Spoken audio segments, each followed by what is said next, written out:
manusia paling tercinta di sisi Allah.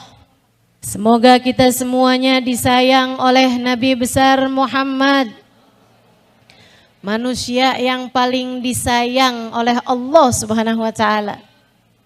Manusia yang karena beliau li ajlil ain qurratil Madinah. Kata guru saya Sayyidil Habib Umar bin Hafid, li ajlil ain. Hanya karena menyejukkan mata seseorang, qurratil Madinah, satu negeri, satu kota semuanya jadi terjaga. Hanya untuk menyejukkan hati Nabi Muhammad, hanya untuk menyenangkan hati Nabi kita Muhammad, Allah Subhanahu wa taala memastikan seluruh kota terjaga.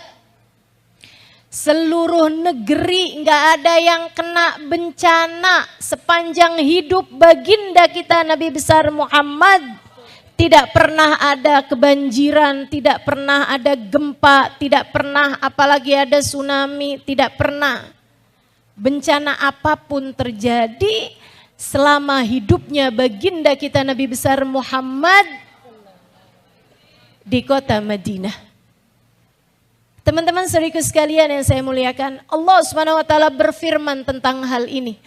A'udzu billahi minasyaitonir rajim. Wa ma kana Allahu liyu'adzibahum wa anta fihim.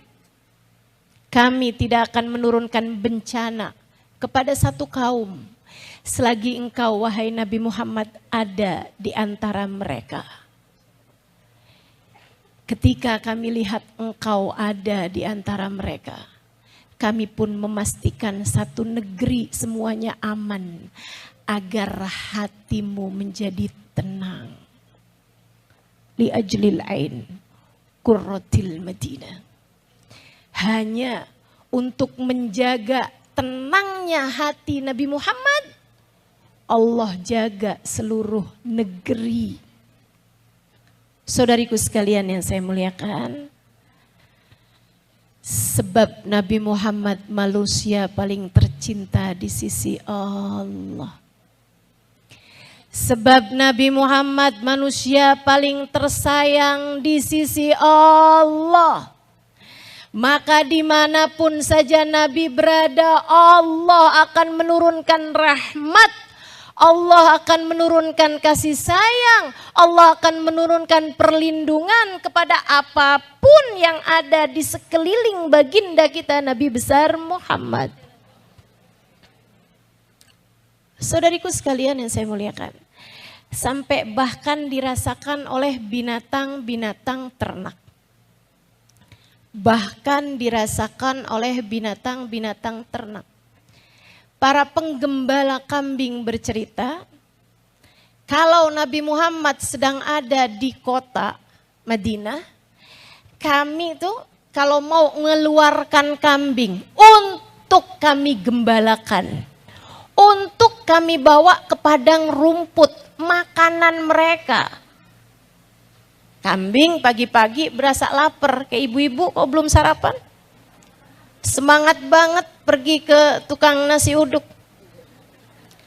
Kambing mestinya juga begitu, pagi-pagi kelaparan. Penggembala kambingnya cerita, tapi kalau Nabi Muhammad sedang ada di dalam kota Madinah, setengah mati kami keluarkan kambing-kambing kami. Kayaknya mereka lebih milih di Madinah aja deh ada Nabi. Kita mau kemana sini? Padang rumput makan, ya tapi nggak ada nabinya di situ. Kambing teman-teman, kambing tahu mana yang lebih nikmat dari sekedar makanan, yaitu kebersamaan dengan Nabi Muhammad. Padahal tuh kambing bukannya juga ikut majelis. Padahal tuh kambing bukannya juga kalau ada di Madinah ikutan di soft sholat gitu barengan Nabi, enggak juga. Tapi hawa Nabi Muhammad, aroma Nabi Muhammad, aura Nabi Muhammad mereka bisa rasakan ketika mereka ada di dalam kota Madinah, membuat mereka keberatan untuk berjalan menuju rumput-rumput mereka, menuju makanan mereka saat dikeluarkan pagi hari oleh para penggembala kambing. Tar baru pas Allah baliknya, pada lari-larian karena mereka tahu mereka akan pulang ke Madinah, pulang ke tempat yang di sana Nabi Muhammad sedang berada. Saudaraku sekalian, waktu Nabi Muhammad haji wada, Nabi membawa 100 ekor unta. Dibawa sama Nabi Muhammad dari Madinah menuju Mekah untuk disembelih. Saudaraku sekalian, dari 100 ekor unta tersebut, Nabi hanya menyembelih 63 saja. Para sahabat sempat bertanya-tanya tuh dalam hati mereka, kenapa ya Nabi nyembelihnya 63? Oh mungkin umur Nabi sekarang 63 kali. Oh mungkin sahabat paling tercinta di sisi Nabi 63 kali. Ketika Nabi Muhammad wafat setahun kemudian, nggak sampai setahun. Haji itu kan bulan terakhir, tahun ke-10. Tahun ke-11 bulan Rabiul Awal Nabi Muhammad meninggal. 6 bulan sesudah itu, saat Nabi Muhammad wafat pada usia 63 tahun, fahamlah mereka bahwa ternyata Nabi Muhammad menyembelih 63 unta sebagai isyarat atas umur beliau yang memang hanya 63 tahun saja. Yang saya mau ceritakan, unta mau disembelih pastilah keberatan. Kayak kita tahu kan, kalau hari Idul Adha tuh pasti tuh beredar tuh sapi-sapi yang kabur. Sapi-sapi yang nendang orang yang mau nyembelih gitu kan. Pasti ada aja tuh hiburan-hiburan kita hari Idul Adha. Sehingga sekalian yang saya muliakan, tapi itu tidak berlaku untuk sembelihan Nabi Muhammad. Para sahabat bercerita, kana ida madda yadu, kana ida maddat yadu. Nabi Muhammad setiap kali manjangin tangannya buat ngambil salah satu dari unta tersebut, semua unta-unta tersebut mengulurkan leher-leher mereka, ingin menjadi unta yang diraih oleh Nabi Muhammad dan disembelih dengan tangan baginda kita Nabi besar Muhammad. Bahkan unta-unta itu tahu siapa Nabi Muhammad. Mereka faham bahwa beliau adalah manusia paling tercinta di sisi Allah. Mereka faham bahwa keberadaan Nabi Muhammad dimanapun saja tempatnya menjadi sebab turunnya hujan rahmat bagi siapapun yang ada di sekeliling Nabi Muhammad. Maka kalau kamu bertanya kepada saya tentang cara keselamatan hidup di dunia ini, saudariku sekalian, jawabannya adalah firman Allah Subhanahu wa taala, a'udzu billahi minasyaitonir rajim, wa ma kana Allahu liyu'adzibahum wa anta fihim. Kami tidak akan menurunkan bala bencana kepada satu kaum selagi Nabi Muhammad ada bersama dengan mereka. Maka rumah tanggamu ingin selamat, pastikan ada Nabi Muhammad dalam rumah tangga. Kamu ingin anakmu selamat, pastikan anakmu kenal cinta sama Nabi Muhammad. Kamu ingin dirimu selamat, pastikan ada cinta kepada Nabi Muhammad di dalam hatimu. Itu adalah penyebab keselamatanmu dari dunia hingga bahkan penyebab keselamatanmu di hari akhirat.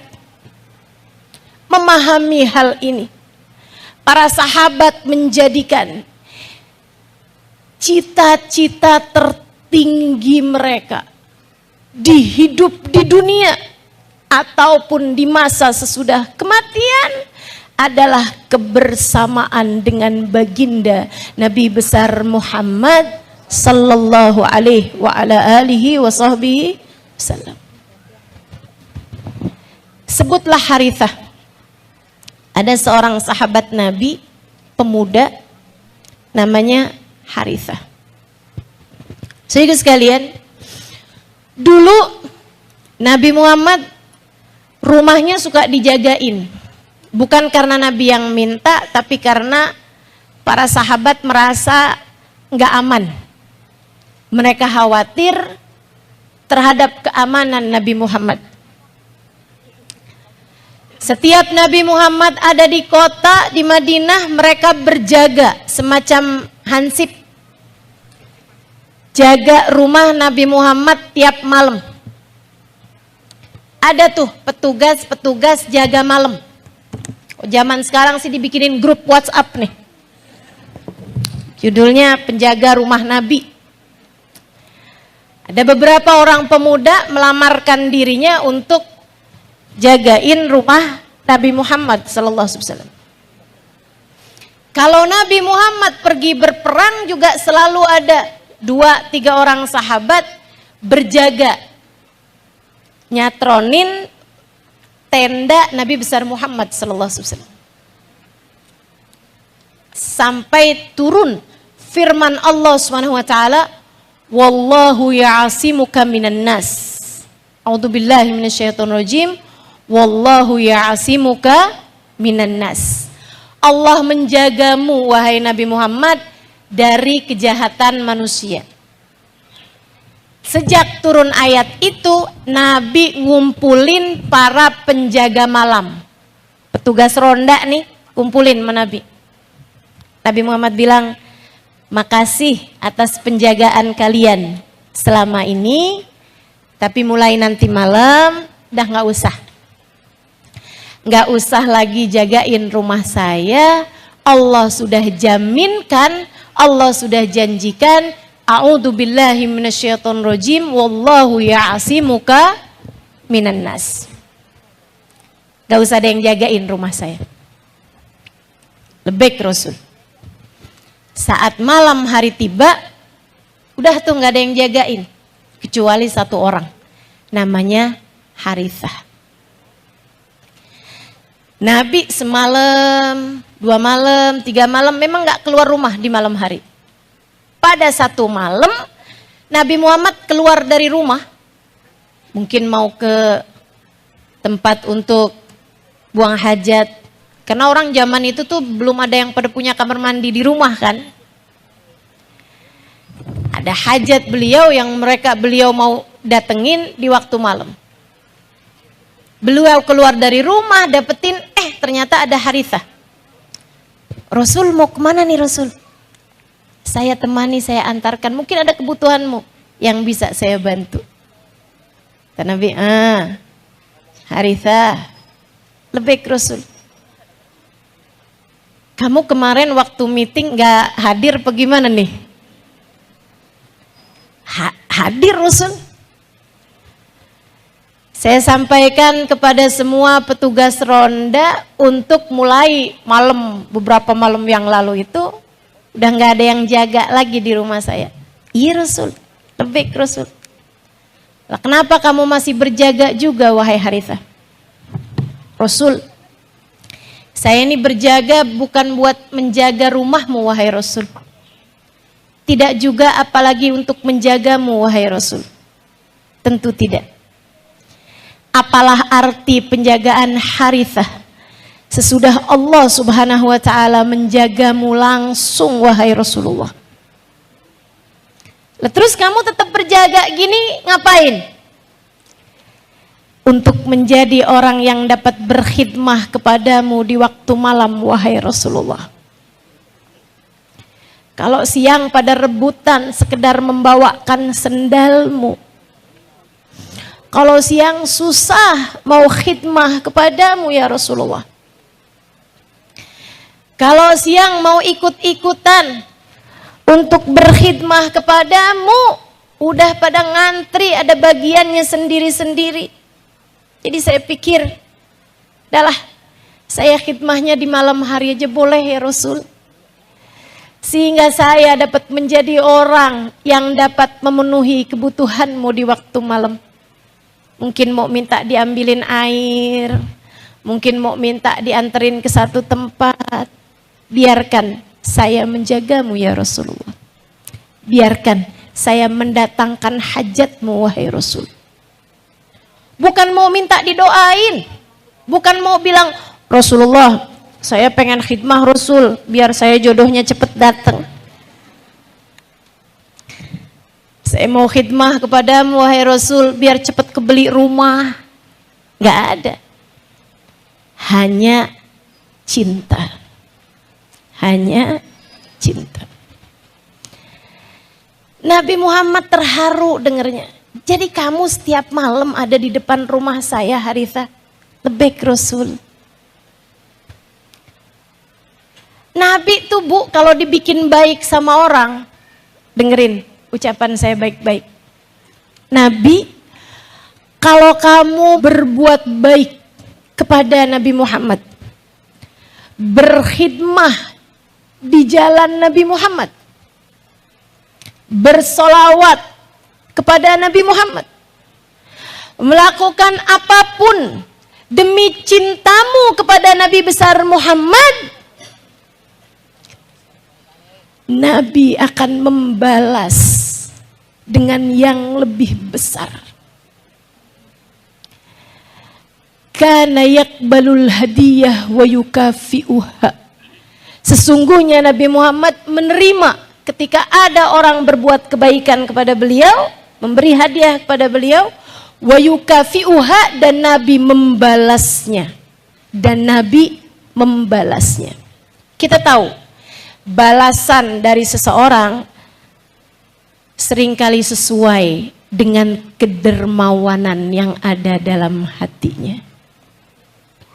Dan kita pun tahu manusia paling dermawan adalah baginda kita Nabi besar Muhammad. Maka Nabi yang terharu mendengar ucapan Harithah, Nabi segera bertanya kepadanya, ya Harithah idan salni.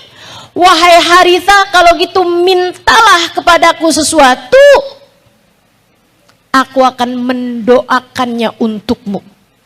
Tuh kok udah Nabi nantangin gitu tuh, hajat apapun yang diminta bakalan segera dikasih sama Allah SWT. Harithah kalau bilang, Rasul, saya kepengen punya istri nih Rasul, saya kan masih jomblo nih. Saya kepengen punya istri Rasul 4. Yang cakep-cakep semuanya Rasul. Itu segera Nabi Muhammad angkat tangan, besoknya udah langsung bisa nikah tuh Harithah. Apa aja yang diminta sama Harithah, udah langsung tuh bakalan dijabah sama Allah, sebab Nabi Muhammad sendiri yang bertanya kepada Harithah, idzan salni ya Harithah, kalau gitu mintalah padaku sesuatu wahai Harithah, aku akan memberikannya padamu atau aku akan mendoakannya untukmu. Apa jawaban Harithah? Saya yakin sih, ini kalau pertanyaan semacam ini ditanyakan kepadamu, tunggu Rasul bentar, 5 menit. Ngapain tuh? Tulis dulu tuh, jangan sampai ada yang ketinggalan. Hajat kita banyak, betul gak? Suami biar gak kawin lagi, kayak nomor 1 itu ya. Anak-anak biar soleh-soleha, gitu kan. Tuh, saya baru kasih contoh aja udah berada amin. Pasti banyak bener tuh hajat-hajat kita. Kepengen bisa kebeli rumah. Tuh kan, amin. Kepengen punya mobil. Tuh kan. Kepengen pergi haji. Hajat kita langsung banyak gitu kan. Harithah ketika ditanya, salni ya Harithah, mintalah kepadaku sesuatu wahai Harithah. Dia menjawab, ya Rasulullah, ba'da'an hadani Allahu bil Islam. Sesudah Allah menganugerahkan kepadaku hidayah Islam dan Allah mengizinkanku untuk membersamaimu di atas muka bumi ini, tak ada lagi hajat yang saya inginkan ya Rasulullah. Siapa di antara kita yang hatinya mirip sama hatinya para sahabat? Siapa di antara kita yang sesudah Allah anugerahkan kepada kita Islam, sesudah Allah anugerahkan kita menjadi umat Nabi besar Muhammad, tak ada lagi hajat yang kita inginkan dari urusan dunia ini? Nabi Muhammad bilang, la salni ya Harithah. Tidak, kamu harus minta padaku wahai Harithah. Harus Rasulullah? Iya. Kalau gitu berilah aku waktu 3 hari wahai Rasul. Jangan sampai hajatku ini sesuatu yang akan aku sesali nantinya. Karena kadang-kadang kita tuh pengen sesuatu, abisnya itu belakangan diseselin. Ada tuh ibu-ibu ngomong sama saya, Ustazah doain biar suami betah di rumah.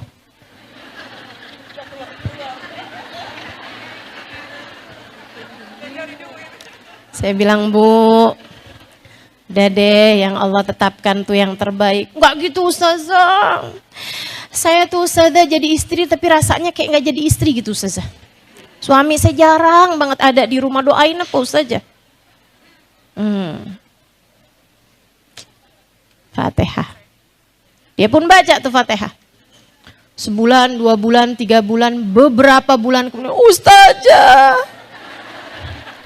suami saya di rumah mulu. Betapa terkadang kita tidak mengerti sungguh-sungguh tentang sebuah permintaan. Apa yang kita inginkan sekarang bisa jadi menjadi sesuatu yang kita sesali sesudah justru kita diberi oleh Allah Subhanahu wa taala hal itu. Karenanya Bu, saya sih kalau urusan dunia, jujur aja saya kalau urusan dunia, saya mau minta beneran tuh sama Allah takut.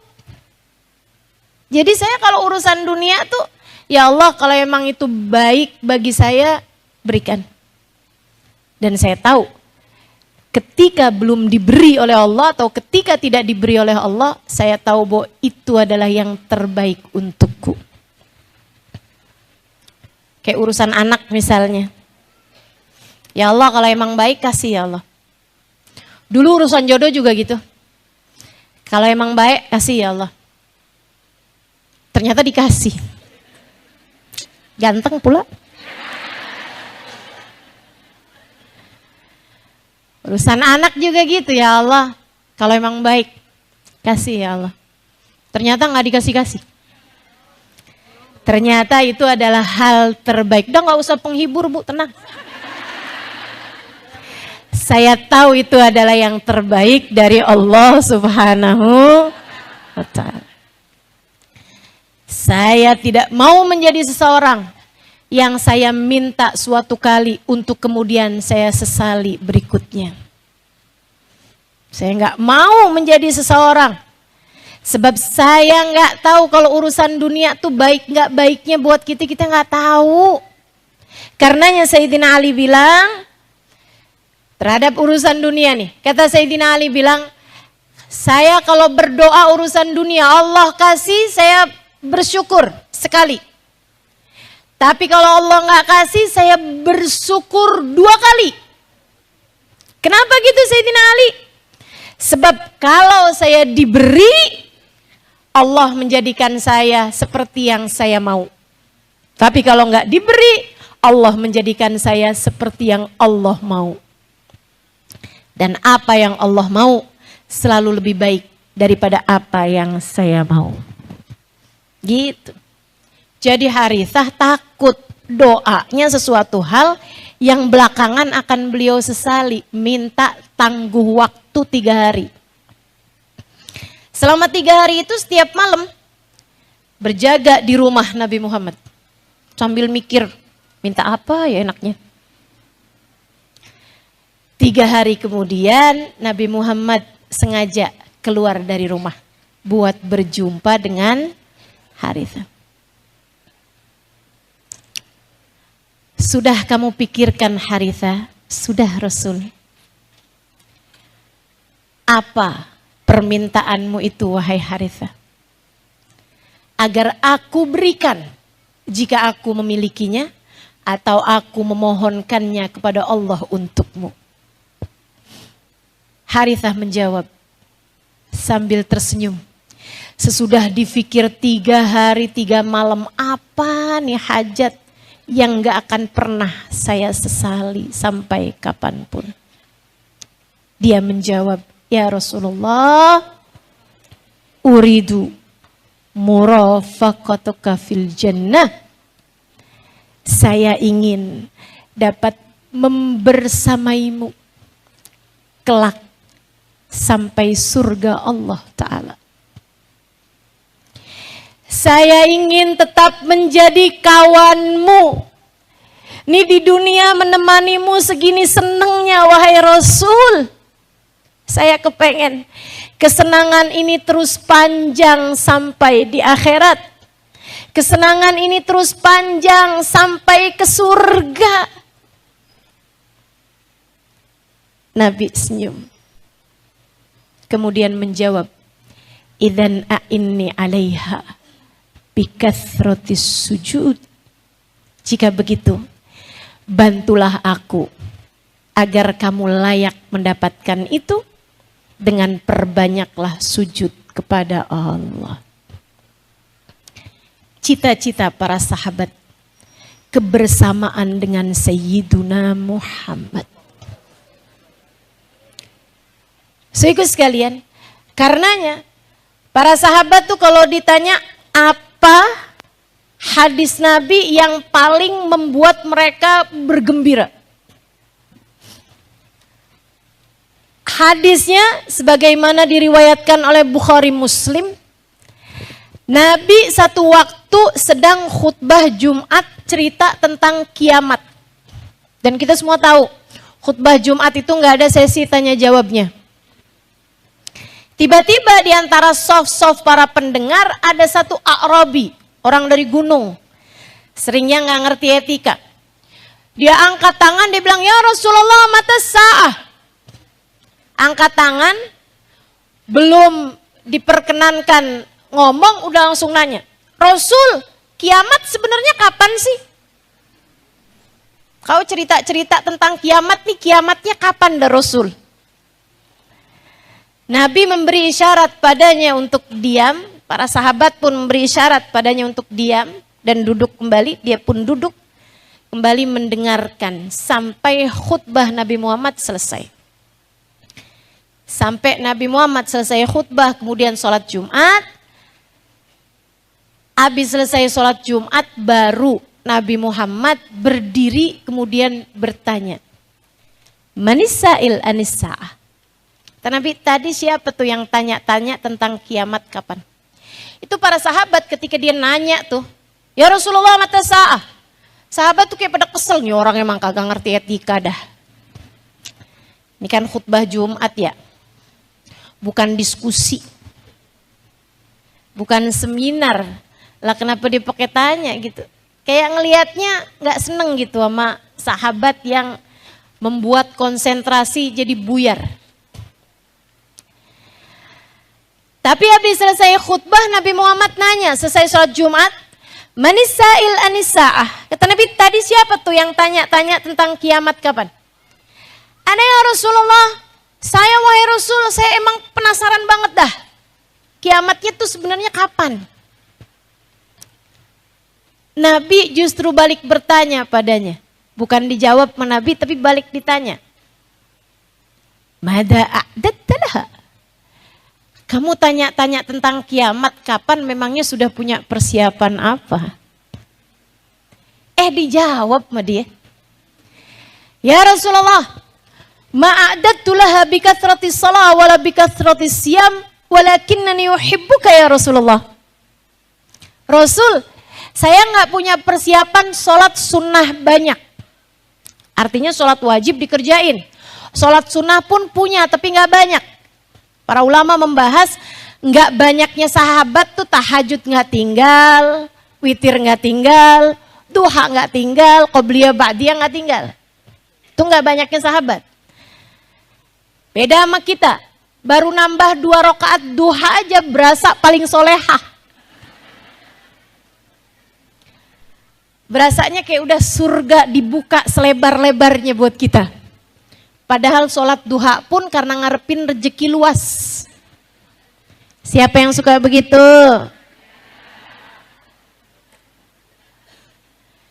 Teman-teman sekalian, dia bilang ma'adattu laha bikathratis shalah. Saya nggak punya persiapan sholat sunnah banyak. Saya nggak punya persiapan puasa sunnah banyak. Tapi puasa wajib nggak tinggal. Puasa sunnahnya ada, tapi nggak banyak. Sebulan 3 hari. Para sahabat ngelihatnya sedikit. Sedikit sekalian. Walakinnani uhibbuka ya Rasulullah, akan tetapi aku cinta padamu wahai Rasul. Cinta tuh kalau gede teman-teman, kalau gede cinta itu tanpa keraguan. Sama kayak kamu kalau ditanya cinta gak sama anaknya? Nih saya tanya nih, ibu-ibu cinta gak sama anaknya? Saya enggak Ustazah, kamu punya anak berapa? Enggak punya. Yang punya anak nih, cinta gak sama anaknya? Kayak apa berantakan hatimu ketika melihat anak sakit? Sampai mungkin kamu akan berdoa, ya Allah pindahin aja deh sakit anak saya ke saya, ya Allah kesian bener. Begitu? Ibu saya tanya, cinta gak sama suaminya? Mendadak berkurang. Pernah nggak ketika suami lagi sakit doa, ya Allah pindahin aja dah sakit suami saya ke saya? Atau malah balik nyukurin? Saya sakit banget nih menggigil. Saya sakit banget nih, aduh. Pinggang saya sakit. Bang, pernah baca gak azabnya suami yang pelit?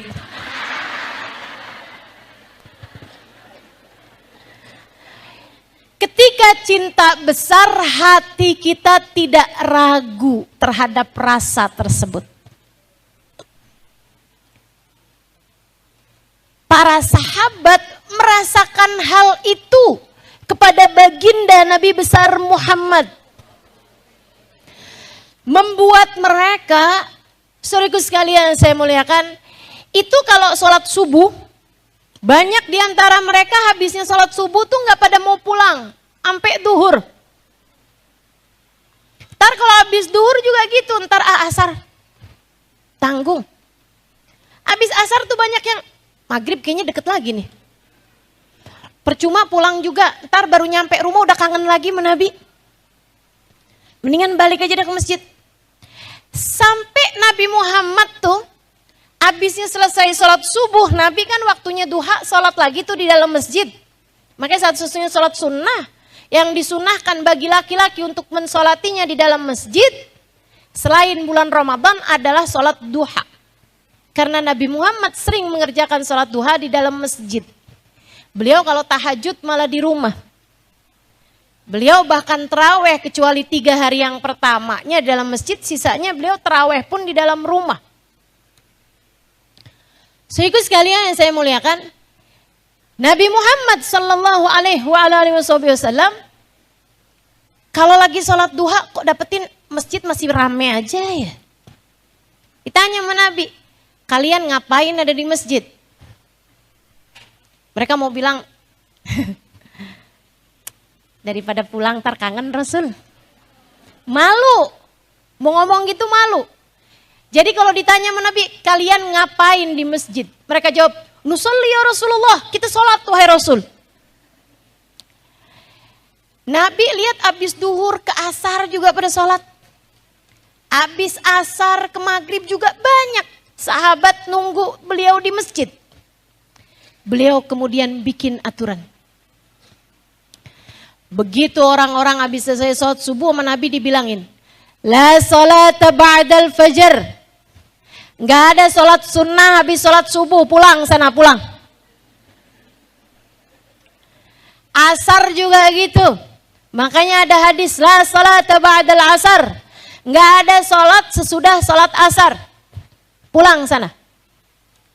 Jadilah sahabat tuh habis duhur, habis subuh nungguin sampai isyraq, kadang-kadang ada juga yang enggak nungguin habis selesai sholat subuh pulang gitu.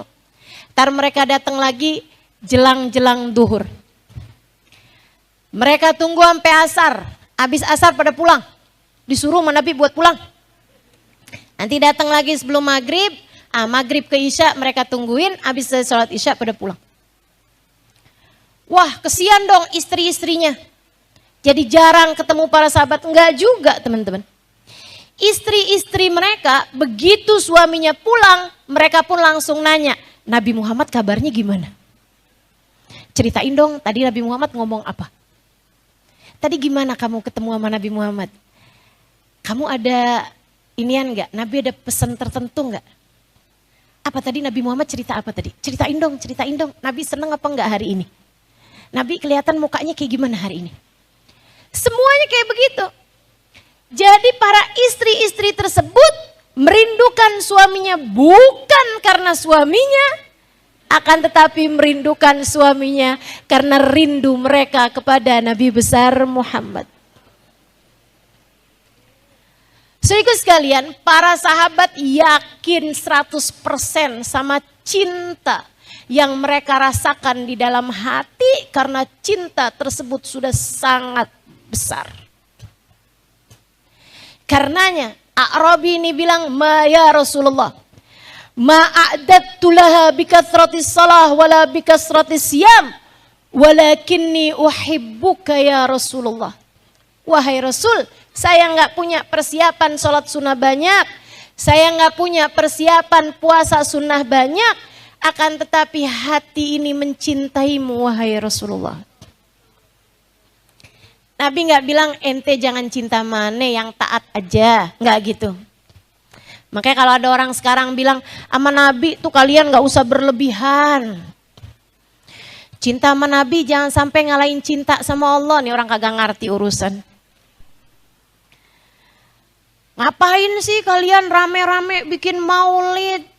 Ngapain kalian rame-rame bikin sholawat? Nabi Muhammad udah meninggal, nih nggak tahu urusan. Nggak tahu urusan.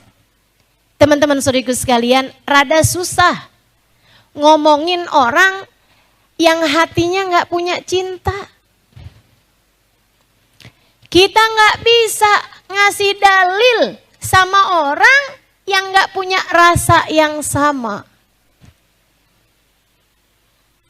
Jadi kalau ada orang ngomong kayak begitu, udah aja deh. Lana a'maluna walakum a'malukum.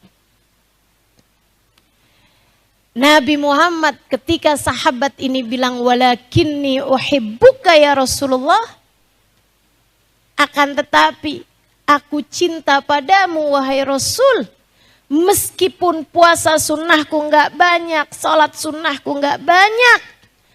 Nabi Muhammad mengatakan kepadanya, anta ma'aman ahbabta. Kamu di akhirat nanti, sesudah kiamat nanti, akan dikumpulkan dengan yang kamu cintai. Artinya, cinta di hatimu jika benar kepadaku, kamu akan berkumpul denganku di akhirat nanti. Udah girang banget, seneng banget. Abisnya Nabi Muhammad ngomong gitu, sahabat pada angkat tangan semuanya. Nabi minta diwakilkan. Ini kayaknya pertanyaannya sama nih. Ya Rasulullah, lahu khasah aulana ammah. Rasul ini khusus buat dia aja atau umum buat siapapun wahai Rasulullah? Nabi Muhammad sembari tersenyum menjawab, almar'u ma'aman ahab. Seseorang akan dikumpulkan dengan yang dia cintai sewaktu hidup di dunianya. Saya, kamu, kita semua hanya akan berkumpul dengan yang kita cintai waktu kita hidup di dunia ini. Karenanya berulang kali saya sampaikan padamu. Berulang kali saya sampaikan padamu. Jangan berani mati sebelum bawa cinta kepada Nabi. Jangan berani mati sebelum bawa cinta kepada Nabi. Jangan berani mati kalau hatimu belum punya cinta kepada Nabi. Atas nama cinta, ku sampaikan padamu saudariku sekalian, betapa kehidupan sesudah kematian tidaklah mudah, kecuali bagi orang-orang yang dirahmati oleh Allah atau yang disyafaati oleh Rasulullah. Apa bekal yang kamu harap untuk bisa menghadap Allah Subhanahu wa ta'ala? Salatmu yang masih berisik itu, salatmu yang masih bising itu, dengan segala bisikan-bisikan hati yang masih riuh rendah itu, salatmu yang masih memikirkan apa yang akan kamu makan, apa yang akan kamu pakai, adakah ia layak untuk kamu bawa menghadap Allah Subhanahu wa ta'ala? Kita sholat, tentu jangan ada siapapun di antara kita yang meninggalkan kewajiban kita untuk melaksanakan sholat kepada Allah Subhanahu wa ta'ala. Akan tetapi membawa sholat kita ke hadapan Allah untuk menjadi penyebab keselamatan kita di sana, tentu saya tidak merasa pantas untuk melakukannya. Puasamu yang baru hanya dapat menahan lapar dan haus belaka itu, belum mampu menahan lisan dari ghibah, belum mampu menahan lisan dari amarah, adakah layak untuk kamu bawa ke hadirat Allah?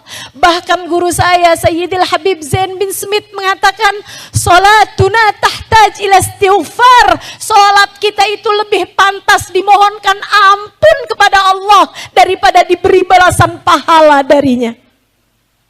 Betul sungguh. Salat yang hati kita tidak benar-benar menghadap Allah Subhanahu wa ta'ala, rasanya lebih pantas untuk kita mohonkan ampun daripada diberi balasan, apalagi surga. Saudariku sekalian, lantas bekal apa yang kita punya? Saya rasa seperti ucapan Hubabah Bahiyah kepada saya ketika saya satu hari diminta mengajar di Salalah Oman. Di masa hidupnya Hubabah Bahiyah, saya menerangkan tentang sholat khusyuk. Hubabah mengambil mic saya, kemudian Hubabah bilang, la ya Halimah, la. Enggak gitu Halimah, enggak gitu. Enggak gitu cara kita buat selamat, nak, kamu kejauhan bahasnya. Sholat khusyuk ibarat ia adalah 100 tangga. Yang kamu ceritakan itu adalah orang-orang dengan kehusyuan di tangga-tangga paling atas. Sementara kita naik tangga 3, naik tangga 4, naik tangga 5, merosot lagi ke tangga 1, tangga 2, tangga 3. Apa yang bisa kita harapkan dari sholat-sholat kita, Halimah? Saya kemudian bertanya kepada seorang perempuan yang adalah merupakan gurunya guru saya, Hubabah Ummu Salim. Hubabah Ummu Salim bilang, Hubabah Bahiyah salah satu dari perempuan yang paling berpengaruh bagi kehidupan saya, kata Hubabah Nur. Sehingga sekalian, saya pun bertanya kepada beliau sebagai salah satu dari perempuan arifah billah, perempuan yang arif kepada Allah, mengenal jalan surga, mengenal akhirat, mengenal Nabi besar Muhammad. Saya tanyakan kepada beliau, idan kaifal khalas ya Hubabah? Kalau begitu bagaimana cara kita buat selamat, Hubabah? Kaifal wusul? Bagaimana cara kita buat sampai kepada rahmatnya Allah, sampai kepada keridhaan Allah, jika tidak lewat sholat khusyuk, lewat cara apa wahai Hubabah? Beliau menjawab, ma'anan nabi ya khair nabi. Andalan kita hanya satu saat ini, kita punya Nabi Muhammad. Seseorang yang terdekat dengan Allah Subhanahu wa ta'ala. Seseorang paling tercinta di sisi Allah. Seseorang paling tersayang di sisi Allah. Seseorang yang berada di derajat paling tinggi kedekatan seorang hamba dengan Allah Tuhannya. Panggillah namanya terus-terusan Halimah. Terus-teruslah memanggil-manggil namanya. Sampai beliau mengenalimu. Sampai beliau peduli padamu. Sampai beliau memberi perhatian padamu. Terus-teruslah memanggil-manggil namanya. Hingga beliau yang berada di tangga tertinggi kedekatan dengan Allah berkenan menoleh kepadamu. Sebab saat beliau berkenan menoleh padamu, beliau akan menurunkan tangannya. Beliau akan turun mengulurkan tangannya, membawamu, menaikkanmu. Hingga pada derajat yang tinggi. Kamu pun akan menjadi seseorang yang selamat di akhirat nanti. Saya pun kembali bertanya pada beliau, bagaimana cara saya memanggil-manggilnya Hubabah? Beliau kembali menjawab, sebagai seorang arifah billah, sebagai seorang muhibbah, sebagai seseorang yang cinta kepada baginda Nabi besar Muhammad, sebagai seseorang yang telah tahu jalannya, beliau menjawab, Halimah, cintai Nabi Muhammad sebisamu mencintai seseorang. Saya pikir asalnya Hubabah bakal bilang, Halimah, banyakin baca sholawat. Halimah, banyakin ngajar, berdakwah, itu jalannya Nabi Muhammad. Halimah, banyak-banyaklah baca maulid. Ternyata bukan. Sebab urusan cinta bukanlah urusan lisan. Sebab urusan cinta bukanlah urusan kata-kata yang keluar dari mulut seseorang. Cinta urusan hati, teman-teman. Hati yang mencinta, dia pula lah yang tahu bagaimana melakukan perjalanan menuju baginda Nabi besar Muhammad. Hubabah menjawab, cintailah Nabi Muhammad sebisamu mencintai seseorang. Rinduilah Nabi Muhammad sebisamu merindukan seseorang. Kalau ada seseorang yang kamu cintai sampai hatimu begitu merindukan dia. Kalau ada seseorang yang bisa kamu rindui sampai mengalir air mata kerinduan kepadanya, setiap kali kamu menyebut namanya, jadikanlah orang itu adalah Sayyiduna Muhammad. Setiap kerinduanmu adalah panggilan hatimu kepadanya. Setiap lelehan air matamu adalah bisikan-bisikan kamu memanggil-manggil dirinya. Setiap kamu merindukan dia, itu adalah saat kamu sedang memanggil, ya Rasulullah, ya Rasulullah, ya Rasulullah. Lihatlah saya Rasulullah, lihatlah saya Rasulullah. Jika itu berulang, Jika itu terus-terusan kamu lakukan, maka beliau akan berkenan menoleh kepadamu. Saudariku sekalian, alhamdulillah kita punya baginda Nabi besar Muhammad yang cintanya tak pernah pilih kasih. Alhamdulillah kita punya baginda Nabi besar Muhammad yang tak pernah pandang bulu dalam membalas cinta seseorang. Saya yakin kalau kita nih yang kita cintai adalah seseorang dari ahli dunia, saya rasa cinta saya mungkin tidak berbalas darinya. Kalau kamu yang kamu cintai adalah anak Raja Saudi Arabia, misal, apakah menurutmu cintamu akan diterima? Adik-adik, kamu cinta kepada opa-opa Korea, menurutmu apakah cintamu berbalas?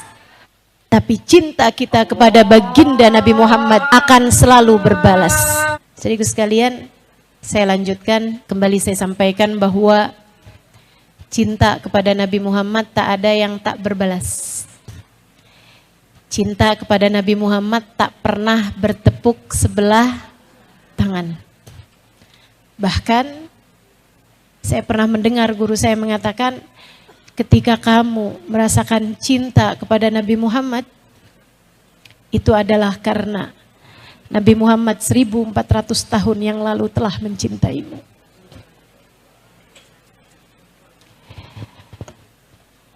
Saya ulangi, menurut saya ini sesuatu hal yang sangat membuat besar hati saya, teman-teman.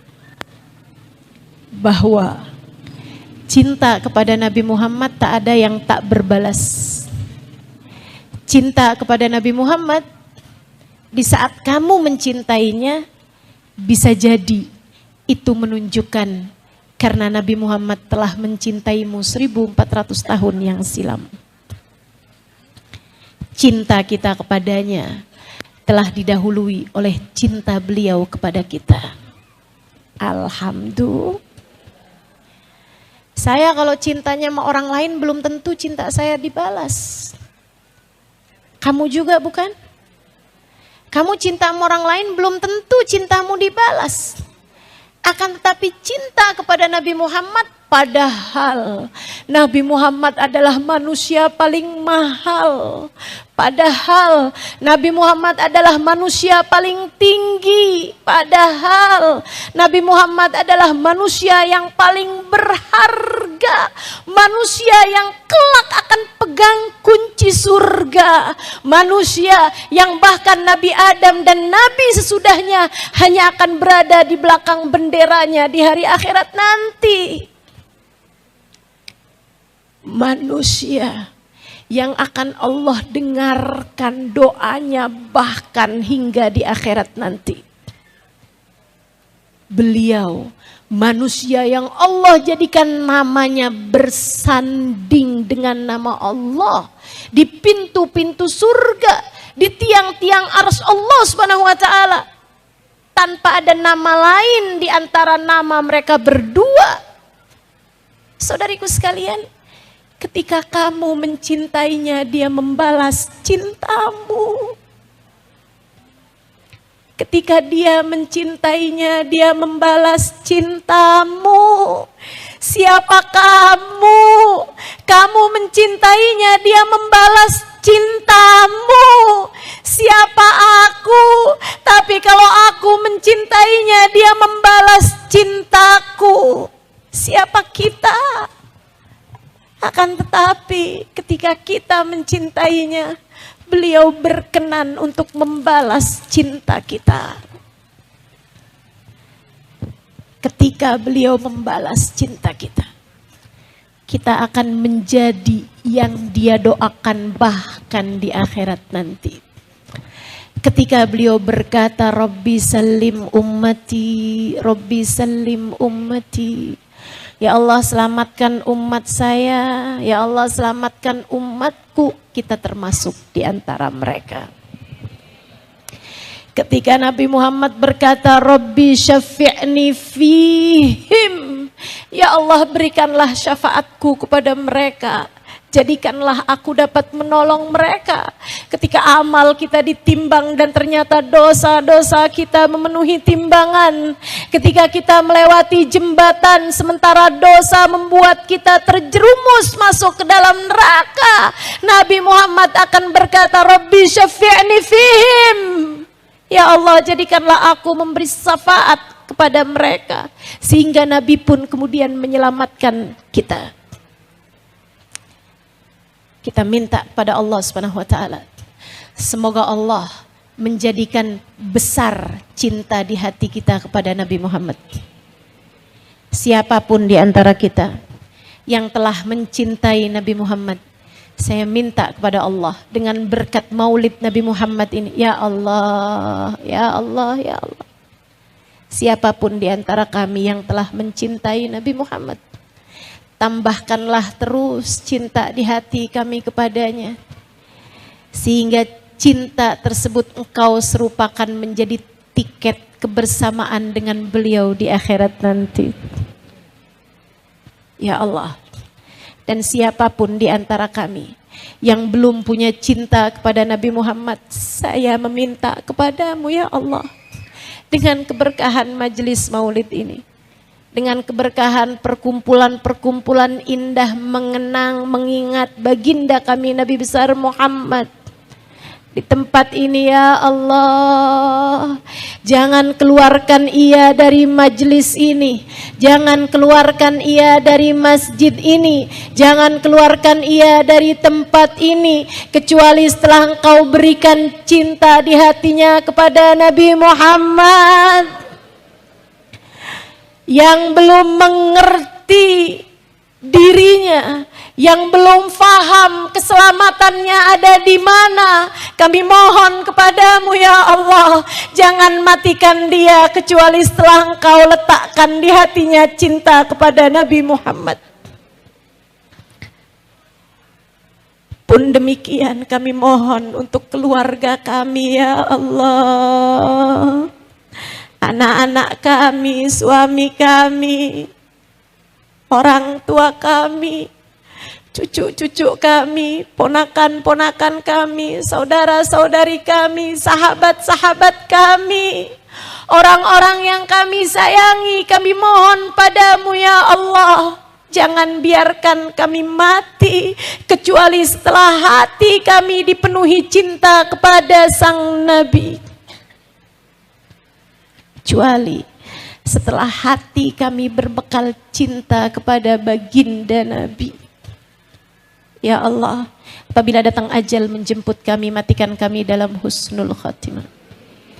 Jadikanlah kalimat yang keluar dari lisan kami saat ajal menjemput kami adalah kalimat tauhid, kalimat la ilaha illallah, la ilaha illallah, la ilaha illallah, Muhammadur Rasulullah sallallahu alaihi wa alihi wasallam. عليها نحيا وعليها نموت وعليها نبعث إن شاء الله تعالى من الآمنين الذين لا خوف عليهم ولا هم يحزنون برحمتك يا أرحم الراحمين وبجودك يا أجود الأجودين إنه ولي ذلك والقادر عليه. اللهم ربنا تقبل منا إنك أنت السميع العليم، تب علينا إنك أنت التواب الرحيم، بفضل سبحان ربك رب العزة أما يصفون وسلام على المرسلين والحمد لله رب العالمين. Wa ila hadratin Nabi al-Fatihah.